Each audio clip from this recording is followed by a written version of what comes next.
So let's break this down further. Many people are asking, why is it that after so many years of fighting Boko Haram, we still hear of attacks like this? The truth is, insurgency is not just about battles. It is about control, fear, and survival. Boko Haram has mastered the art of waiting for the perfect moment. When a village feels safe enough to return, and then striking suddenly to show their presence.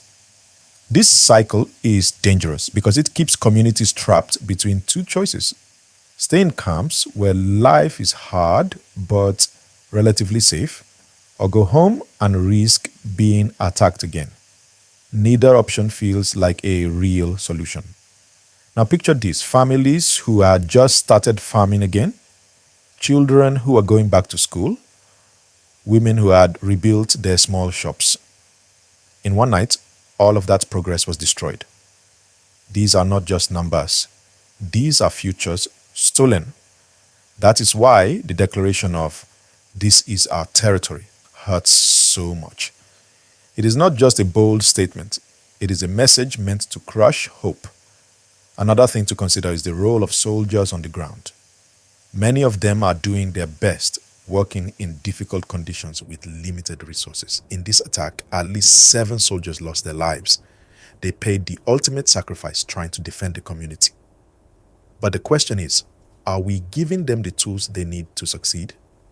Are they getting enough intelligence support, equipment, and reinforcements? If we keep losing soldiers this way, morale suffers. And when morale suffers, communities feel even more exposed. I also want us to think about how information spreads during these crises. Immediately after the attack, you see numbers flying around: 55 dead, 60 dead, 70 dead. Some people share pictures and videos, some verified, some not. And in the middle of all this noise, what is most important is to hold on to facts. As of now, the confirmed numbers vary, but the tragedy is certain.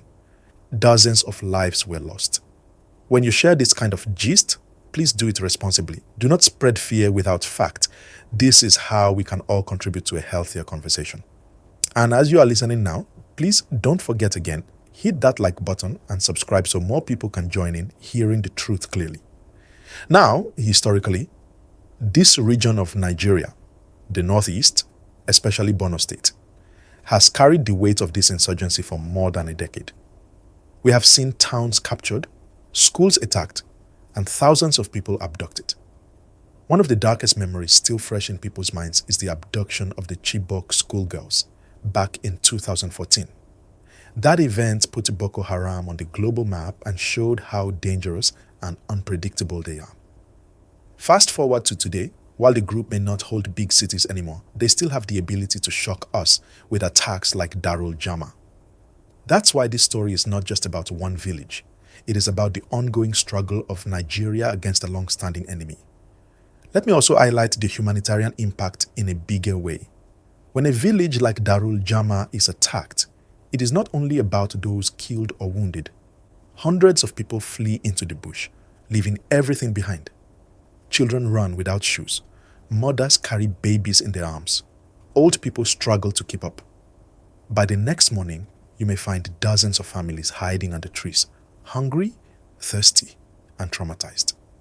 These people need urgent help. NGOs and humanitarian agencies often rush in with food, blankets, and medical care. But sometimes they face their own risks because the areas are not secure. This shows that every attack has a ripple effect, from security to humanitarian aid to long-term development. And when Boko Haram declares Nigeria as our territory, it is a slap in the face of all the sacrifices made by soldiers, civilians, and international partners who have fought for years to reclaim peace.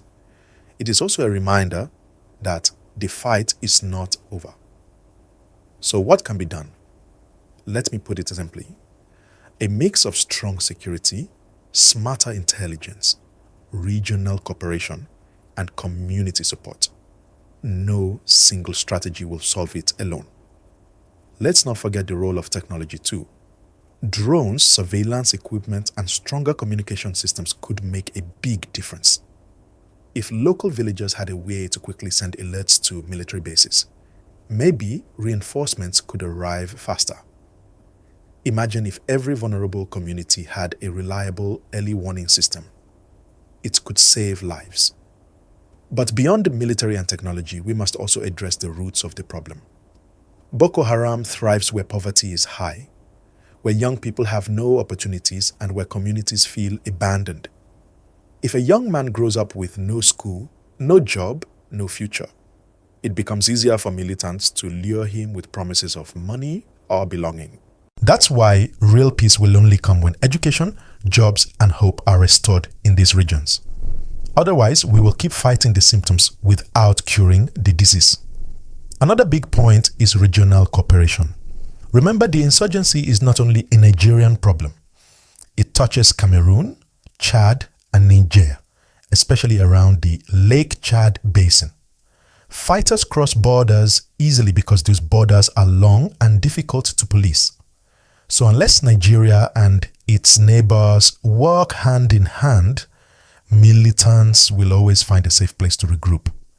We have seen moments of strong regional action before, but we need more consistency. And to my audience watching, I want you to stay engaged. Tell me in the comments, do you think the government should continue encouraging displaced people to return home? Or should they wait until total security is guaranteed? Also, do you believe the military needs more international support, or should Nigeria handle it alone? I want to hear your thoughts because conversations like this matter. And please, as you drop your comments, don't forget to like this video and subscribe so that this community grows. Now, I want you to reflect on one thing. For people living in cities like Lagos, Abuja, or even outside Nigeria, sometimes these stories feel far away. But for those in Borno, Yobe, and Adamawa, this is daily life. Every gunshot, every rumor of an attack, every nightfall brings fear. So when we talk about this gist, let's not treat it as just news. Let's remember it is real life for millions of Nigerians. And that's why this story must be told carefully and responsibly. Not to spread fear, but to keep awareness alive, to push for accountability, and to honor the memories of those we lost. Every name, every face matters. When you think about the scale of what just happened in Darul Jama, you also have to think about the psychological impact. For survivors, it's not just about losing loved ones, it's about losing trust. Trust in government, trust in the security system, even trust in the idea that going back home was safe. Imagine being told, it is time to go back, rebuild your home, start farming again. You do exactly that, and then in one night, everything collapses. How do you convince people again that home is safe? This is the hidden wound. It's not only the physical destruction, but the breaking of people's spirit. And this is where we must pay close attention to government policies. For years, the Nigerian government has been trying to balance two things. One, the pressure to close displacement camps because life there is hard and not sustainable. And two, the need to show that communities can safely return. But after tragedies like these, critics will ask, was the push for resettlement too fast? Were communities really ready? Were security structures strong enough? These are questions that need clear answers.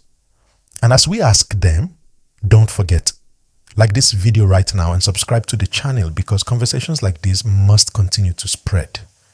Now let's talk about the soldiers again. When you hear 7 soldiers killed, some people may say, oh, it's just 7.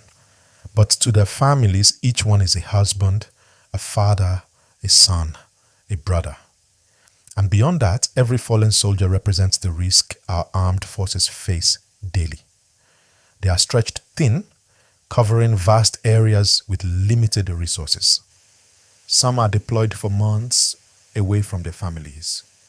Some work with outdated equipment against insurgents who are mobile, ruthless, and well-armed. These sacrifices must not be taken for granted. Also, think of the local defense groups, the Civilian Joint Task Force, the hunters and volunteers who often stand with soldiers to protect their communities. They are usually the first line of defense, even though many of them have no formal training. When attacks like this happen, they are also among the casualties, yet they continue to volunteer because without them, many villages would have no protection at all. This shows the level of courage and resilience in our communities. Now, I want to highlight the humanitarian impact one more time. Beyond the deaths, what happens after? Survivors scatter into nearby towns or camps. Aid workers rush to provide food, water, and medical care. But these agencies also face challenges: insecurity, lack of funds, and sometimes even restrictions. Remember, the Northeast has faced over a decade of conflict. Millions have been displaced. Humanitarian needs are massive, but resources are limited. Every new attack adds to the burden. So, part of the story is also about how the world responds. Are we giving enough attention and support to these victims, or are we forgetting them slowly as the years go by? And when Boko Haram says, "This is our territory," we have to respond by asking,